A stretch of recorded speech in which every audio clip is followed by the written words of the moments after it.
Hello friends, here is Anita Patel, 12th GSEB Mathematics ની channel.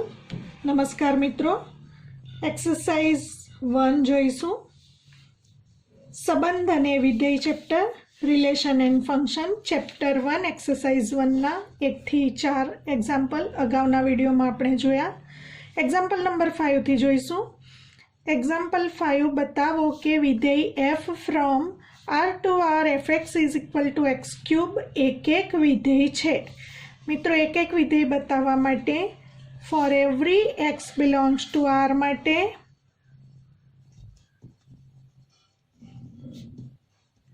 fx1 equal to fx2 લઈ લઈશું અને x1 બરાબર x2 બતાવીશું. fx1 equal to x1 cube થશે, fx2 x2 cube. હવે x2 ક્યુબ ને આ તરફ લેતા x1 cube minus x2 cube is equal to 0. a cube minus b cube ના અવયવ, પહેલા કૌંસમાં a માઇનસ b એટલે પહેલા કૌંસમાં x1 માઇનસ x2, બીજા કૌંસમાં a સ્ક્વેર એટલે કે x1 સ્ક્વેર માઇનસ હોવાથી પ્લસ ab એટલે x1 x2 plus b square એટલે x2 square is equal to 0. આ સંખ્યાને x કહો, આ સંખ્યાને y કહો. x અને y નો ગુણાકાર 0 ત્યારે જ થાય, ક્યાં તો x 0 ક્યાં તો y 0. એટલે કે અહીં પહેલો કૌંસ 0 અથવા બીજો કૌંસ 0, પરંતુ મિત્રો બીજો કૌંસનું મૂલ્ય 0 છે જ નહીં, કારણ કે x1 square plus x1 x2 plus x2 square greater than 0 આવે. માટે આ કૌંસ નોટ ઇક્વલ ટુ 0 હોવાથી આ કૌંસ 0 છે. આ કૌંસ 0 હોય તો x1 ઇક્વલ ટુ x2 સાબિત થાય છે. માટે આપણે બતાવ્યું for every x1 x2 belongs to r માટે fx1 equal to fx2 implies x1 equal to x2 માટે f એક વિધેય છે. એક્ઝામ્પલ નંબર 6 લઈશું. વિધેય f from n to z અને g from z to z એવા વિધેયો લખો કે જેથી g નોટ f વિધેય એક વિધેય થવું જોઈએ, પરંતુ g વિધેય એક વિધેય ન હોવું જોઈએ. મિત્રો ધ્યાનથી, આવા ઘણા બધા ઉદાહરણો હોય, પણ આપણે ધ્યાનથી f અને g વિધેયોના એવા ઉદાહરણ આપવાના છે કે જેથી આ બંને શરતોનું પાલન થાય. તો પહેલા આપણે g ઉપર ધ્યાન કેન્દ્રિત કરીએ. g વિધેય એક ન હોવું જોઈએ. તો ધારો કે આપણે g વિધેય પહેલા લખી લઈએ, આપણને થોડો ખ્યાલ છે ત્યાં સુધી. કયા વિધેયો એક ન હોય? એક ન હોવા માટે x1 અને x2 બે અલગ અલગ કિંમત માટે એક જ પ્રતિબિંબ મળે તો આ અનેક વિધેય કહેવાશે, એટલે કે એક વિધેય નથી. તો એક વિધેય ન હોય એવા ઉદાહરણ આપવા માટે એક તો માનાંકવાળું વિધેય, કારણ કે મોડ એક્સની બે કિંમત આવે પ્લસ ઓર માઇનસ એક્સ, તો પ્લસ ઓર માઇનસ એક્સ માટે જવાબ એક જ સરખો આવે. મિત્રો આપણે શીખી ગયા -1નું માન પણ +1 અને +1નું માન પણ +1. તો g વિધેયના ઉદાહરણ તરીકે આપણે એક તો માનાંક વિધેય લઈ શકીએ. ત્યારબાદ કયું એવું વિધેય છે કે જેમાં બે આન્સર આવી શકે? અહીં બંને માટે પ્રતિબિંબ સરખું મળે એવા વિધેયો લેવાના છે. તો એક તો સ્ક્વેરવાળું વિધેય આવશે. -1નો સ્ક્વેર પણ +1 થાય અને +1નો સ્ક્વેર પણ +1 થશે. ત્યારબાદ આપણે શીખી ગયા મહત્તમ પૂર્ણાંક ભાગ વિધેય એટલે ફ્લોર ફંક્શન. 1.2નો ફ્લોરનો આન્સર પણ 1 આવે, 1.8ના ફ્લોરનો આન્સર પણ 1 આવે. એ જ પ્રમાણે સીલિંગ ફંક્શન શીખી ગયા. સીલિંગ ફંક્શન એટલે ન્યૂનતમ પૂર્ણાંક ભાગ વિધેયમાં પણ એવું જ આવે. બે અલગ અલગ કિંમતો માટે સીલિંગ ફંક્શનનો આન્સર સરખો આવે. ત્યારબાદ ચિહ્ન વિધેય શીખી ગયા. ચિહ્ન વિધેયમાં પણ x ગ્રેટર દેન 0 હોય તો fxનો આન્સર 1 આવે.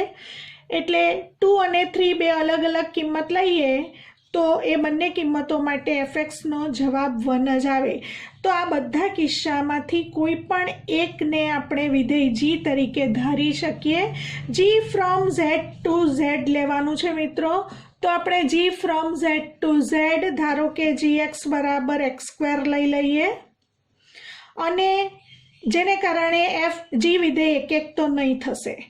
હવે આપણે f વિધેય એવું લેવાનું છે અને f n થી z પરનું વિધેય છે મિત્રો। તો f વિધેય એવું ધારવાનું છે કે જેથી g નોટ f વિધેય એક એક વિધેય થવું જોઈએ। એનો મતલબ g નોટ f વિધેય ધારો કે કોઈ સુરેખ વિધેય થતું હોય તો સુરેખ વિધેય એક એક વિધેય થાય। તો એવું આપણે f વિધેય ધારી લઈશું। ધારો કે fx = 2x લઈએ તો હવે અહીં આપણે સ્પષ્ટ બતાવી શકીએ છીએ કે g વિધેય એક એક વિધેય નથી। g from z to z gx = x² માટે x1 = -1 લઈશું તો g of -1 = -1² પણ +1 અને x2 આપણે 1 લઈશું તો g of 1 નો આન્સર 1² = 1 માટે આપણે કહી શકીશું x1 અને x2 સમાન નથી એટલે કે -1 અને +1 સમાન ન હોવા છતાં પણ g of -1 અને g of 1 નો આન્સર સરખો મળે છે માટે g એક એક વિધેય નથી।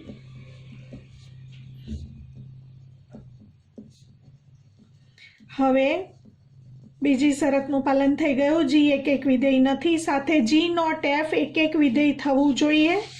મિત્રો પહેલા g નોટ f વિધેય ક્યાંથી ક્યાંનું વિધેય થશે એ આપણે અગાઉ કમ્પોઝિશન ઓફ ફંક્શન એટલે કે સંયોજિત વિધેયના વિડીયોમાં આપણે જોઈ ગયા।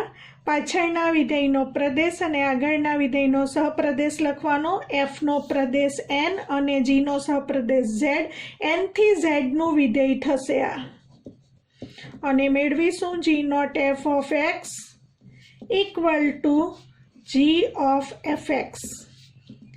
g વિધેયમાં જ્યાં પણ x છે ત્યાં આપણે fx મૂકવાનું।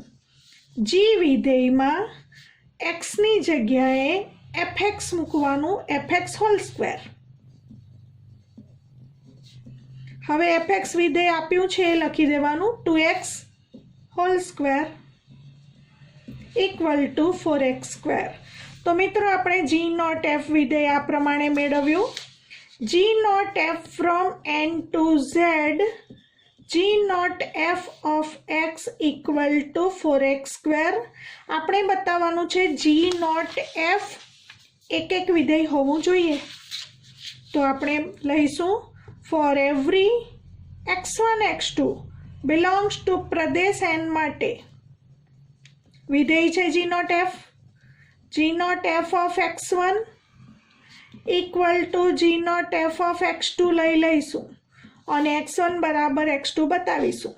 હવે g not f of x1 એટલે 4x1², g not f of x2 એટલે 4x2²।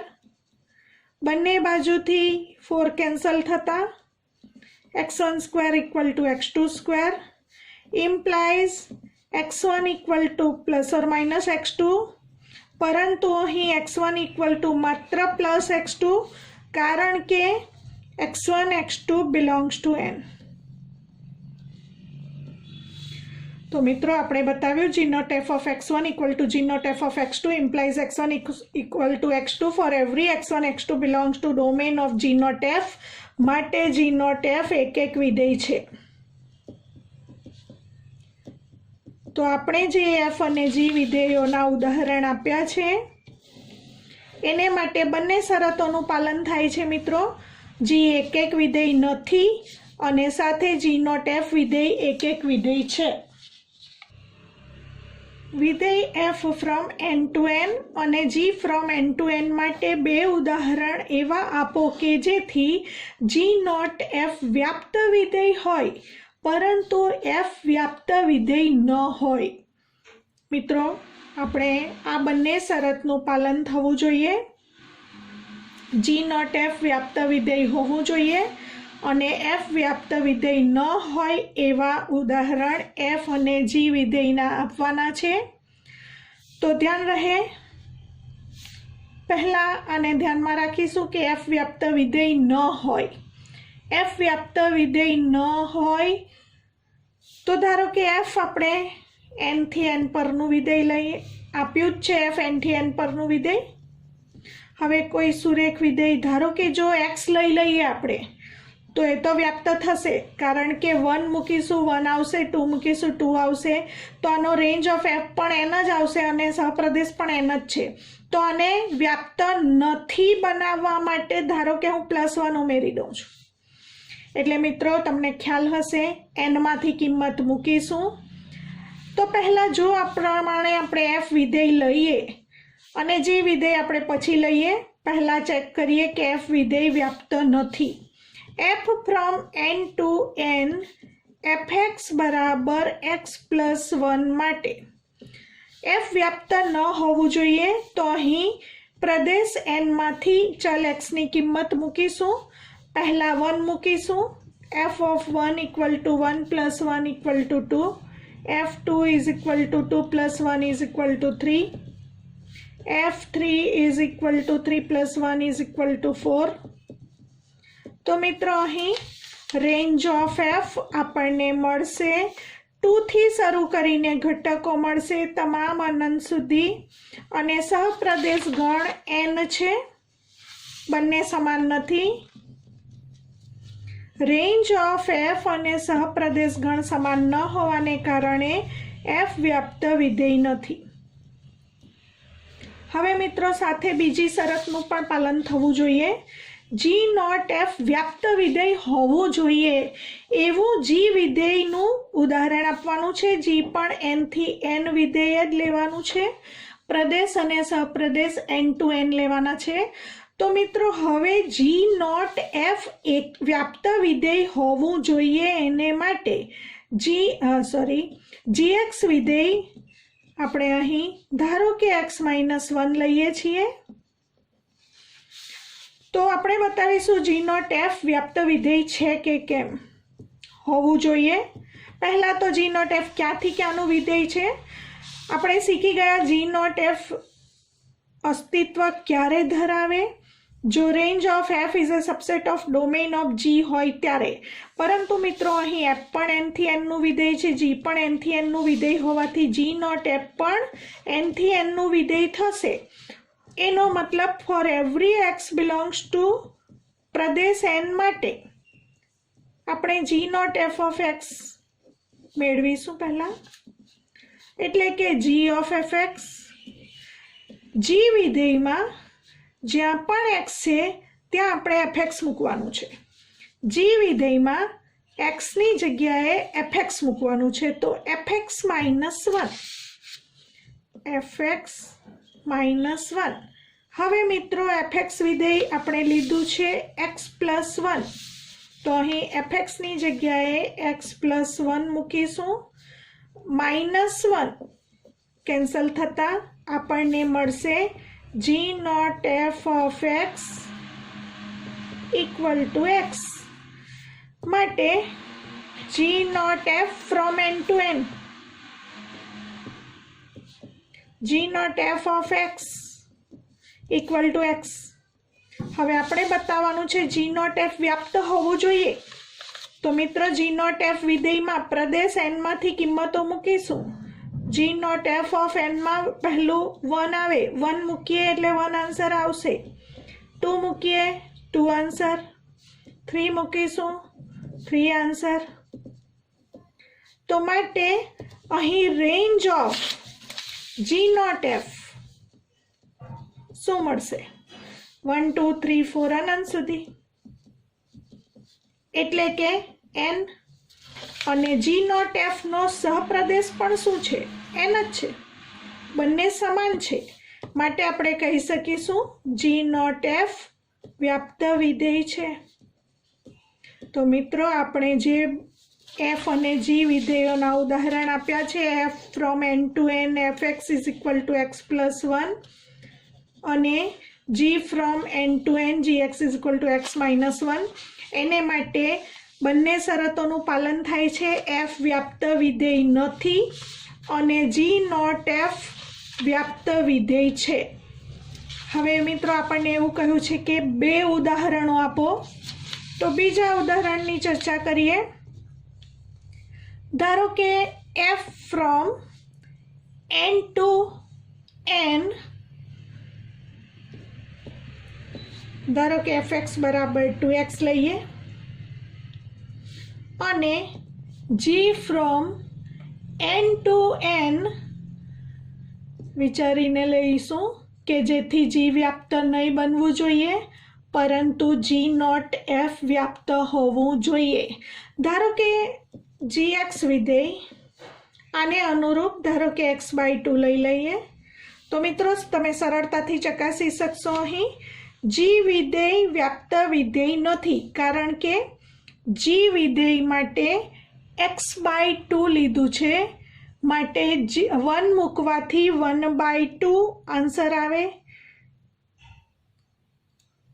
सॉरी मित्रों ए जे आंसर आवे अहीं आपणे x/2 लेवा जईए तो 1 मूकवाथी 1/2 जे g ऑफ 1 बराबर 1/2 आवे तो 1/2 नो समावेश सप्रदेश n में थतो नथी मित्रों, एटले आपणे आ रीते न लई शकीए।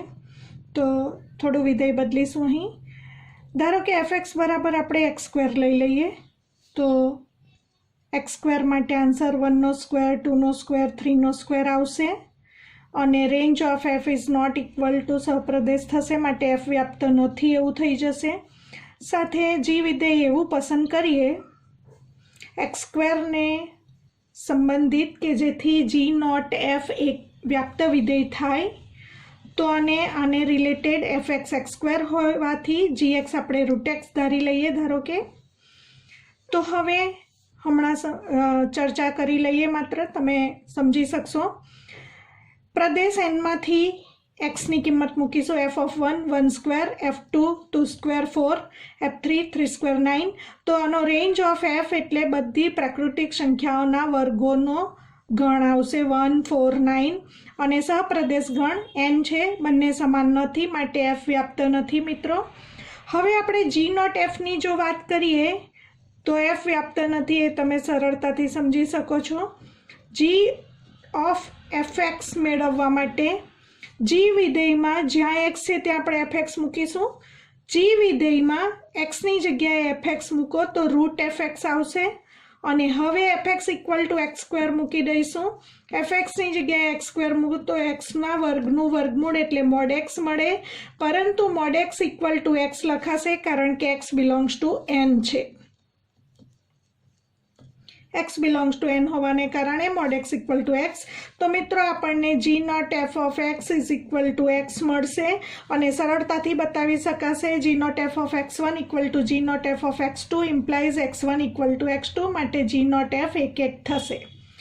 सॉरी g नॉट f एक व्याप्त विधेय थशे अहीं कारण के range of g not f आपणे मळशे 1 मूकीशुं तो 1 जवाब मळशे 2 मूकीशुं 2 मळशे। Range of g not f आपणे 1 2 3 4 अनंत सुधी मळशे अने g नॉट f पण n थी n નું વિધેય હોવાને કારણે સહપ્રદેશ ગણ પણ n મળશે। Range of g not f અને સહપ્રદેશ ગણ સમાન હોવાથી g નોટ f વ્યાપ્ત વિધેય થશે।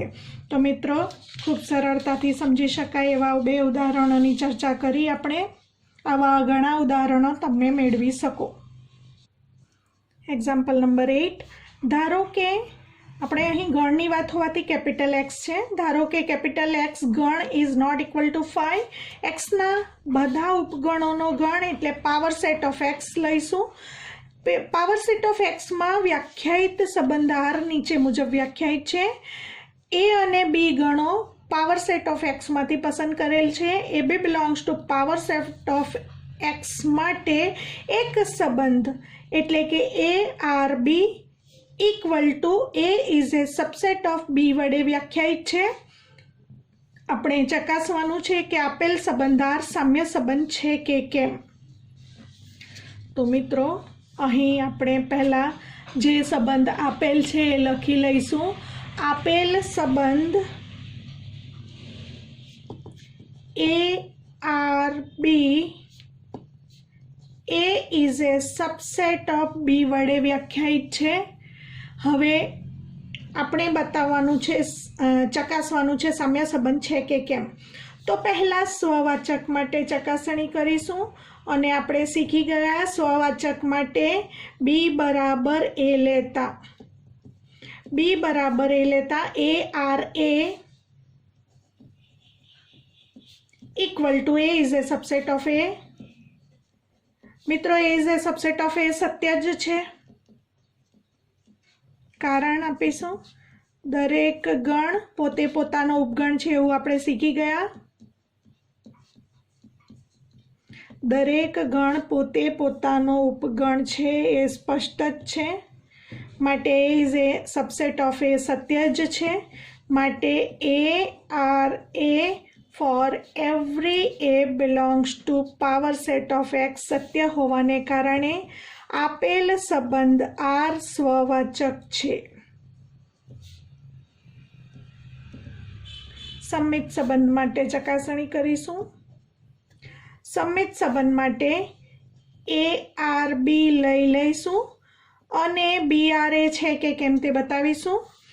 ए आर बी एटले A is a subset of B अने बतावीशुं के बी सबसेट ए थाय के केम। एना बधा सभ्यो बी में होय तो एवुं जरूरी नथी के बी ना बधा सभ्यो ए में होय ज। एने माटे एक उदाहरण लई लईशुं। धारो के ए गण में बे सभ्यो छे 1 અને 2 અને बी गण में धारो के 3 सभ्यो छे 1 2 3 तो स्पष्ट छे के A is a subset of B छे। एना बधा ज सभ्यो बी में छे, परंतु आपणे एवुं नहीं कही शकीशुं के B is a subset of A. लेता ए सबसेट बी परंतु B is not a subset of A. एनो मतलब ए सबसेट बी होय तो बी सबसेट ए होय ज एवुं जरूरी नथी। माटे B is not a subset of A एनो मतलब A are B implies B R A सत्य नथी। A are B implies B R A मळतुं नथी। माटे आपेल संबंध आर सम्मित संबंध नथी एवुं कही शकीशुं। हवे परंपरित संबंधनी चकासणी करीशुं। ए आर बी लई लईशुं, बी आर सी लई लईशुं अने ए आर सी चकासीशुं। हवे ए आर बी नो मतलब A is a subset of B અને BRC નો મતલબ B is a subset of C. For every ABC belongs to power set of X. હવે આપણે શીખી ગયા A is a subset of B, B is a subset of C implies A is a subset of C હોય જ। આવું પરિણામ આપણે શીખી ગયા। माटे ए is a subset of C एटले के ए आर सी। तो आपणे लीधुं A are B B R C implies A R C नुं पालन थाय छे। माटे आपेल संबंध आर परंपरित संबंध छे।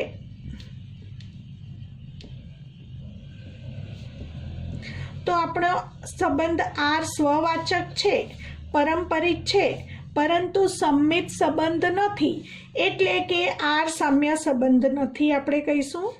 कारण के साम्य संबंध होवा माटे स्ववाचक, सम्मित अने परंपरित त्रणेय होवा जरूरी छे। एक्जाम्पल नंबर 9 जोईशुं। धारो के कैपिटल एक्स गण is not equal to 5 P X star P X थी पीएक्स परनी द्विक्रिया आ रीते व्याख्यायित छे। A star B equal to A छेद बी वडे व्याख्यायित छे। For every A B belongs to power set of X. हवे पावर सेट ऑफ एक्स शुं छे? एक्स ना तमाम उपगणोनो गण एटले के एक्स नो घात गण पावर सेट ऑफ एक्स।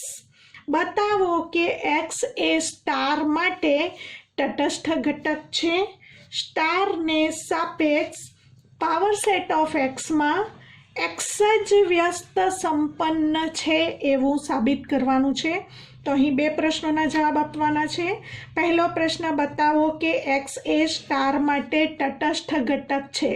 तो मित्रों पहला अहीं आपेल द्विक्रिया लखी दईशुं ए स्टार बी આપણને આપેલ છે એ છેદ બી વડે વ્યાખ્યાયિત. A star B equal to A છેદ બી આપેલ છે, જ્યાં for every A B belongs to power set of X, જ્યાં પાવર સેટ ઓફ એક્સ એટલે કે એક્સના તમામ ઉપગણોનો ગણ. હવે મિત્રો આપણે તટસ્થ ઘટક માટે સાબિત કરવાનું છે કે એક્સ એ સ્ટારનો તટસ્થ ઘટક છે. તો તટસ્થ ઘટકની વ્યાખ્યા યાદ કરી લઈશું. There exist E belongs to આપેલ ગણ લેવાનો છે એટલે પાવર સેટ ઓફ એક્સ માટે. હવે અહીં દર વખતે ઈ એલિમેન્ટ હોય, પરંતુ અહીં આખા એક્ઝામ્પલમાં બધા ગણ હોવાને કારણે ગણને કેપિટલ લેટર વડે દર્શાવીએ એટલે અહીં આપણે ધેર એક્ઝિસ્ટ ઈ લઈશું. ધેર એક્ઝિસ્ટ ઈ ગણ belongs to power set of X, કે જેથી કોનું પાલન થવું જોઈએ વ્યાખ્યા યાદ કરીશું. એ સ્ટાર ઈ બરાબર ઈ સ્ટાર એ બરાબર એ એવું four every A belongs to power set of x માટે સાચું હોવું જોઈએ, એવો ઈ મળવો જોઈએ. હવે લઈશું એ સ્ટાર ઈ બરાબર એ સ્ટાર બી એ છેદ બી. તો એ સ્ટાર ઈ એ છેદ ઈ ઇક્વલ ટુ એ, અને સાથે E star A equal to A, E star A equal to E છેદ એ ઇક્વલ ટુ એ. તો મિત્રો એ છેદ ઈ અને ઈ છેદ એ બંનેનો આન્સર એ ક્યારે થશે? ઈની કઈ વેલ્યુ લેવાથી ઈ છેદ એ પણ એ મળે અને એ છેદ ઈ પણ એ મળે? તો મિત્રો અહીં એક્સ લઈશું, ઈ બરાબર એક્સ લઈશું તો જ આ શક્ય છે. એ છેદ એક્સ એ મળશે, કારણ કે એક્સ એટલે શું? સાર્વત્રિક ગણ. એક્સ એટલે સાર્વત્રિક ગણ. તો સાર્વત્રિક ગણ એક્સ મોટો હોય તો ઈ બરાબર એક્સ લઈએ તો સાર્વત્રિક ગણ અને એ ગણનો છેદ ગણ એ મળે. સેમ એ જ પ્રમાણે ઈ બરાબર એક્સ લઈએ તો એક્સ અને એનો છેદ ગણ એ મળે. તો આનું પાલન થવા માટે ઈ બરાબર એક્સ હોવું જરૂરી છે, જ્યાં એક્સ શું છે? સાર્વત્રિક ગણ. માટે આપણને જે તટસ્થ ઘટક ઈ મળે છે તે એક્સ મળે છે. તો અહીં પ્રથમ આપણે જે સાબિત કરવાનું હતું, બતાવો કે એક્સ એ સ્ટાર માટે તટસ્થ ઘટક છે. તો ઈ બરાબર એક્સ મળે છે, માટે એક્સ એ સ્ટાર માટે તટસ્થ ઘટક છે. હવે એવું જ આપણે બીજું પરિણામ સાબિત કરવાનું છે. સ્ટારને સાપેક્ષ પાવર સેટ ઓફ એક્સમાં એક્સ જ વ્યસ્ત સંપન્ન છે. તો મિત્રો આપણે વ્યસ્ત ઘટક માટેની વ્યાખ્યા યાદ કરીશું. વ્યસ્ત ઘટક માટે આપણે શીખી ગયા there exist B, small B element લેતા હતા, ઘટક લેતા હતા, પરંતુ અહીં ગણની વાત છે એટલે કેપિટલ બી ગણ લઈશું. તો there exist capital B belongs to power set of X, કે જેથી વ્યાખ્યા જ યાદ કરીએ છીએ. એ સ્મોલ લેટર લેતા હતા, એને બદલે capital letter. A star B equal to B star A equal to E થાય. હવે A star B equal to B star A equal to E બરાબર આપણે એક્સ મેળવ્યું એ લખી દઈશું. તો મિત્રો એવો બી મેળવવાનો છે કે જેને માટે એ સ્ટાર બી, હવે સ્ટાર માટે એ સ્ટાર બી એટલે એ છેદ બી, એ સ્ટાર બી બરાબર એ છેદ બી, માટે એ સ્ટાર બી બરાબર એ છેદ બી, બી સ્ટાર એ બરાબર બી છેદ એ બરાબર એક્સ થાય. તો એવો બી મેળવવાનો છે. તો બી બરાબર એક્સ લઈએ તો જ એ છેદ એક્સ બરાબર એક્સ મળે. હવે બી છેદ એ બરાબર પણ એક્સ મળવું જોઈએ તો ક્યારે શક્ય બને? તો મિત્રો અહીં એ પણ એક્સ હોવું જોઈએ અને બી પણ એક્સ હોવું જોઈએ, તો એક્સ છેદ એક્સ બરાબર એક્સ થાય, અહીં પણ એક્સ છેદ એક્સ બરાબર એક્સ થાય. એનો મતલબ છે કે એ પણ એક્સ અને બી પણ એક્સ, તો એ બરાબર બી બરાબર એક્સ લેતા આ પરિણામ સત્ય બને છે. એક્સ છેદ એક્સ ઇક્વલ ટુ એક્સ. એનો મતલબ એ બરાબર પણ એક્સ અને બી બરાબર પણ એક્સ મળે છે. માટે એ છેદ બી આપણને મળે છે એક્સ છેદ એક્સ બરાબર એક્સ. એટલે કે આપણે કહી શકીશું એક્સ એ સ્ટારનો વ્યસ્ત ઘટક છે. એક્સ જ વ્યસ્ત સંપન્ન છે.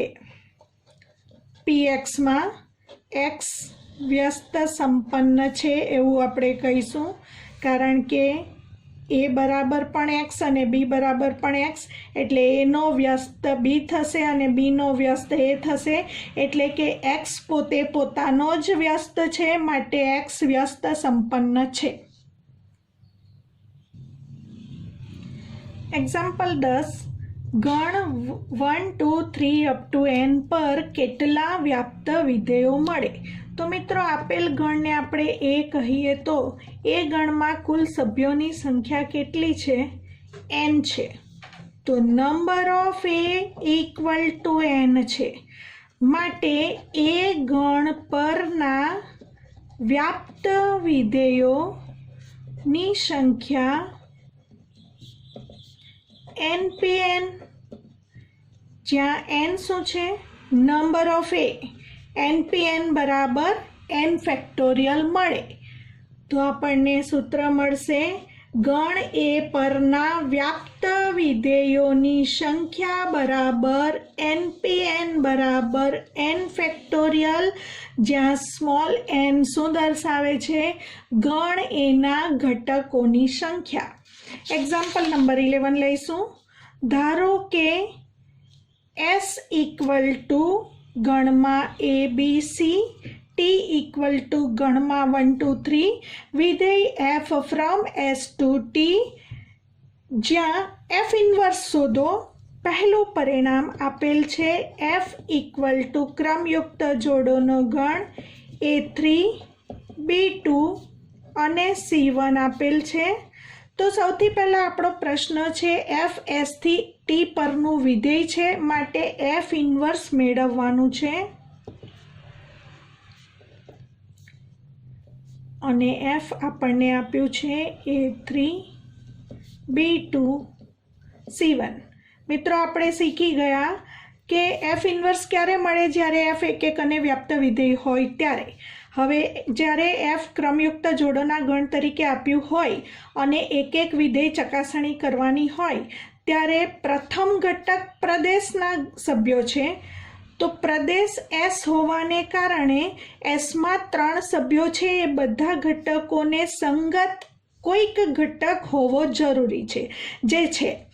ઉપરાંત પ્રથમ ઘટક તરીકે દ્વિતીય ઘટક તરીકે પુનરાવર્તન નહીં થવું જોઈએ.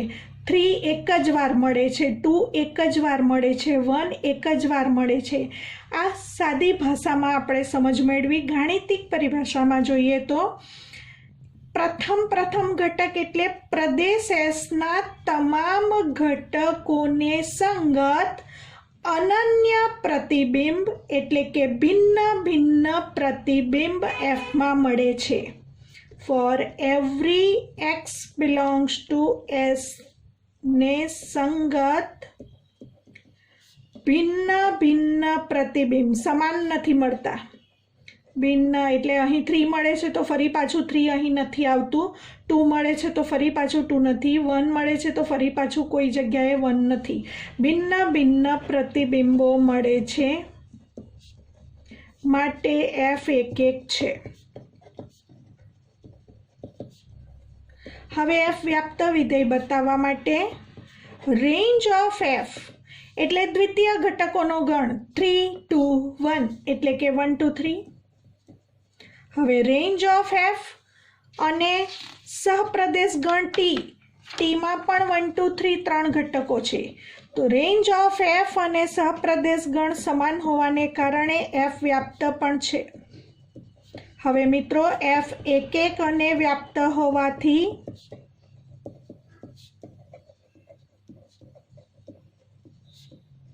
એફ ઇન્વર્સ મળે.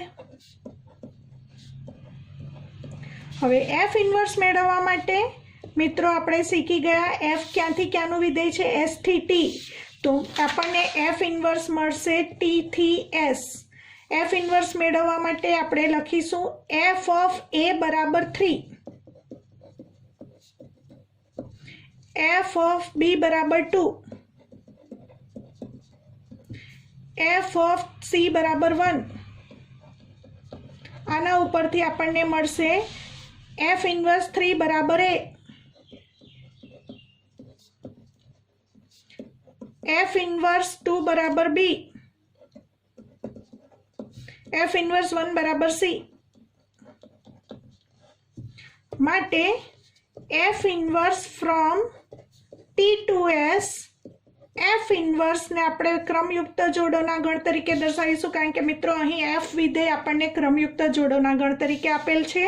માટે અહીં એની ઉલટી પેર આવશે એફ ઇન્વર્સ માટે. 3 ને સંગત એ, 2 ને સંગત બી, એફ ઇન્વર્સ માટે 1 ને સંગત સી. તો આ પહેલો આન્સર આવશે. બીજા પ્રશ્ન તરફ જઈશું. બીજા પ્રશ્નમાં એફ આપણને આપેલ છે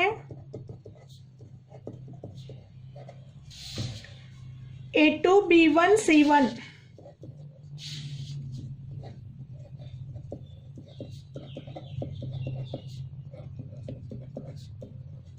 હવે મિત્રો અહીં એફ એક એક અને વ્યાપ્ત હોય તો જ તેનું પ્રતિવિધેય મળે, પરંતુ અહીં તમે સ્પષ્ટ જોઈ શકો છો પ્રતિબિંબ જે મળે છે એનું પુનરાવર્તન થાય ત્યારે એક એક વિધેય ન કહેવાય, કારણ કે એફ ઓફ બી પણ 1 લખી દઈએ. એફ ઓફ એ બરાબર 2,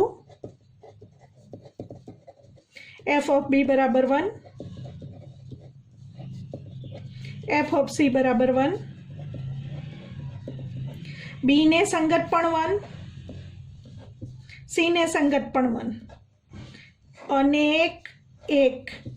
માટે આ વિધેય એક એક નથી, અનેક એક વિધેય છે. જો વિધેય એક એક ન હોય તો એફ ઇન્વર્સ ન મળે.